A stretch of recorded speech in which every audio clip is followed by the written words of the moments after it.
दोस्तों, क्या आप जानते हो किसी इंसान का दिमाग दूसरे इंसान के साथ बदला जा सकता है? इसी सवाल ने पूरी दुनिया के वैज्ञानिकों के दिमाग को उलझन में डाल रखा है। वैज्ञानिकों का कहना है जब किसी इंसान का लिवर बदला जा सकता है, हार्ट बदला जा सकता है, तो किसी इंसान का दिमाग क्यों नहीं बदला जा सकता? इसी बात को सोचते हुए सन 1900 में एक ब्रिटिश साइंटिस्ट ने एक कुत्ते की खोपड़ी को काटकर किसी दूसरे कुत्ते की खोपड़ी की जगह जोड़ दिया। वैज्ञानिकों को विश्वास था कि जैसे ही इस कुत्ते का ऑपरेशन खत्म होगा तो वो कुत्ता कुछ समय के बाद होश में आ जाएगा। लेकिन उस कुत्ते को ऑपरेशन के 7 दिन बाद भी होश नहीं आया था। उसके बाद में पता चलता है कि इस कुत्ते की जान जा चुकी है। फिर साल 1960 में ऐसा ही एक्सपेरिमेंट एक बंदर के साथ किया गया। इस बार वैज्ञानिक सफल भी हुए। इस बार एक बंदर की खोपड़ी को काटकर किसी दूसरे बंदर की खोपड़ी की जगह लगा दिया गया। ऑपरेशन के कुछ घंटों बाद बंदर को होश आ गया।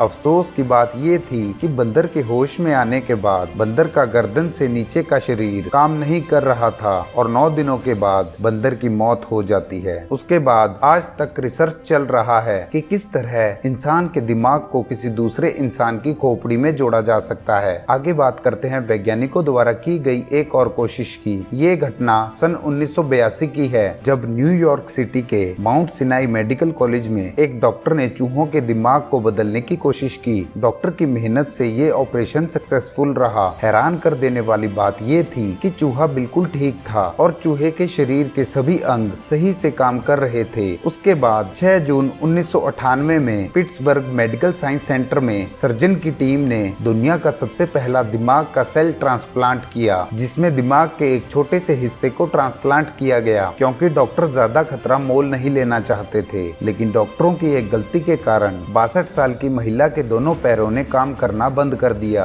अब बात करते हैं एक और घटना की। ये घटना सन 2013 की है। न्यूरोसर्जन के प्रोफेसर से कई लोगों ने ये सवाल पूछे कि जिस तरह शरीर से लिवर निकाल कर दूसरे शरीर में बदला जा सकता है, उसी तरह इंसान के दिमाग को किसी दूसरे इंसान की खोपड़ी में क्यों नहीं बदला जा सकता? इस सवाल के जवाब में उस डॉक्टर ने बताया, ऐसे ऑपरेशन आगे फ्यूचर में होंगे। अभी हमारे पास ऐसी टेक्नोलॉजी और साइंस उपलब्ध नहीं है कि हम ऐसे ऑपरेशन को कर पाएं। दिमाग से हमारे शरीर के सभी अंग बहुत सारी छोटी नर्व्स से जुड़े होते हैं जो आसानी से दिखाई नहीं देते। उन सभी नाड़ियों को काटकर वापस जोड़ना आज की टेक्नोलॉजी को देखते हुए नामुमकिन है। इसीलिए दिमाग को बदलने के लिए पहले जानवरों पर यह एक्सपेरिमेंट किया जाता है। जब जानवरों पर ऐसे एक्सपेरिमेंट होते हैं तो उन वैज्ञानिकों को सरकार से परमिशन लेने की जरूरत होती है। इसका प्रोसेस काफी लंबा होता है और ब्रेन को बदलवाने के लिए बहुत ही अधिक पैसों की जरूरत पड़ती है। लगभग $12 मिलियन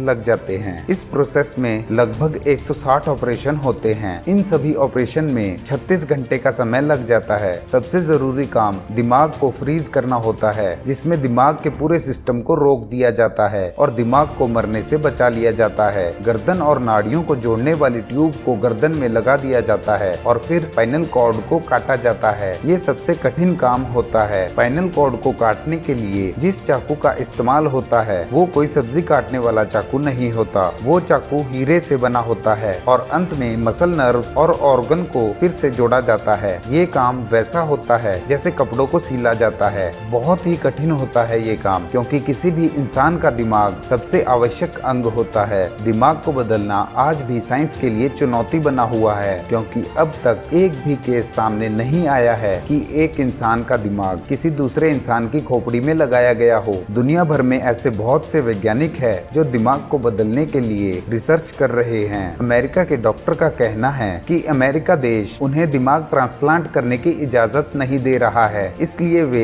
चीन में जाकर ब्रेन ट्रांसप्लांट पर शोध करेंगे। इसीलिए उन्हें कुछ ऐसे लोगों की जरूरत होगी जो अपने शरीर के अंगों को दान करने की इच्छा रखते हो। रिसर्च करने वाले इस डॉक्टर पर विश्वास करते हुए एक बार रूस में रहने वाले एक व्यक्ति ने अपने ऊपर रिसर्च करने की अनुमति दे दी। रूस में रहने वाला ये व्यक्ति ऐसा है जिसका दिमाग तो पूरी तरह से सही काम करता है, लेकिन उसके शरीर का कोई भी अंग काम नहीं करता। इस ट्रांसप्लांट पर बहुत ही अधिक पैसा खर्च होने वाला था और सही समय पर पैसा इकट्ठा ना होने के कारण वैज्ञानिक इस रिसर्च को आगे नहीं बढ़ा पाए। दोस्तों, क्या आपको लगता है कि फ्यूचर में ब्रेन ट्रांसप्लांट सक्सेसफुल होगा? कमेंट बॉक्स में कमेंट करके बताएं।